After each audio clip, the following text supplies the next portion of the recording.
Jamie, I'm so happy to chat with you on this. You also wind up teaming up with mall guys. I'm assuming not CBL, but where's the opportunity now? Where do you see it and why?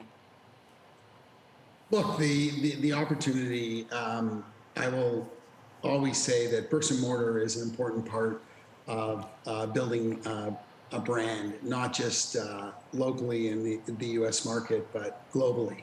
And if you don't have bricks and mortar stores, it's very hard to build a brand, and really more important, it's really hard to build your e-commerce business. E-commerce traditionally does extremely well when you have bricks and mortar stores. There's very few brands that have been able to build a real brand name on just clicks. If you look at the best brands in the world, they both have bricks and mortar and have obviously an e-commerce strategy.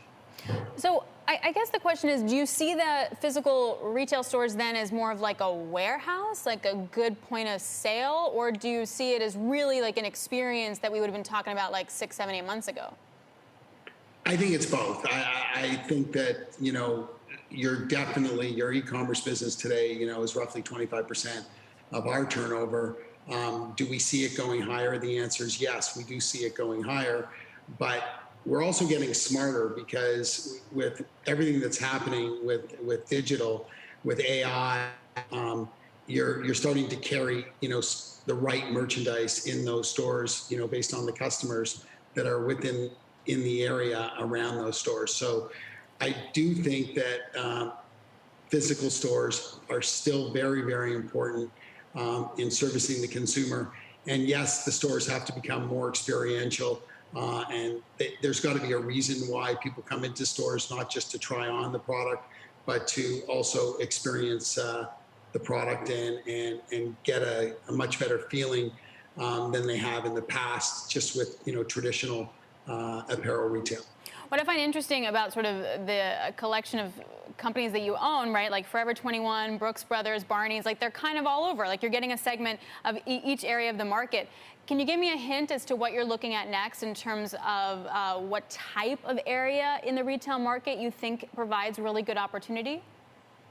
Well, look, our strategy is obviously is lifestyle based and entertainment based, and today our business is sort of 70% lifestyle and 30% entertainment based. So there is a crossover between both divisions.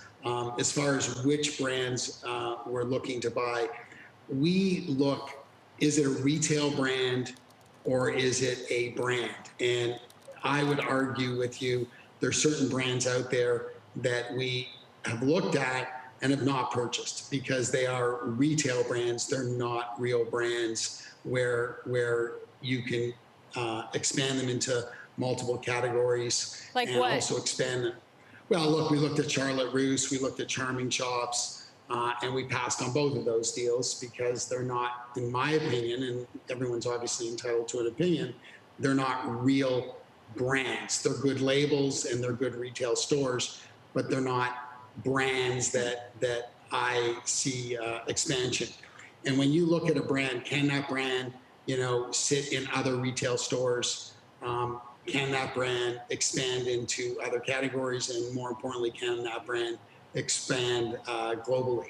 And I do think that there's lots of retailers that have that, but there's lots of retailers that don't have that. And Barney's, I think, is a perfect example of a brand that has a lot of heritage, but it also is a brand that can put its name on and sell product. What about for kids?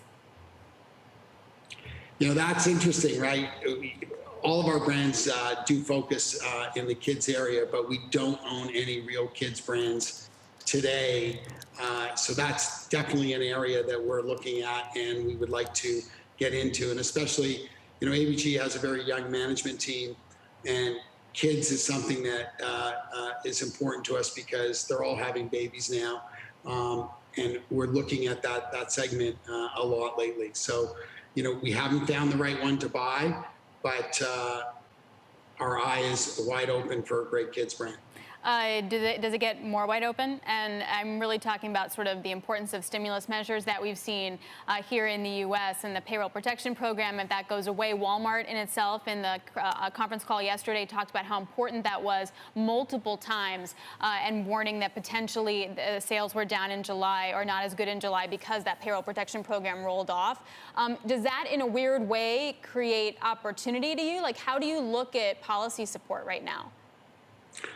Look, I think that sales dropped off in July. I think it's a combination of obviously the payroll protection, but I think it's back to school, right? A lot of uncertainty with back to school around the United States right now.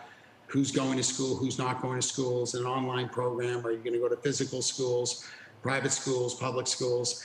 And I think that, sales dropped off because of that, not primarily because of the payroll situation on the production. I think it's probably 50-50.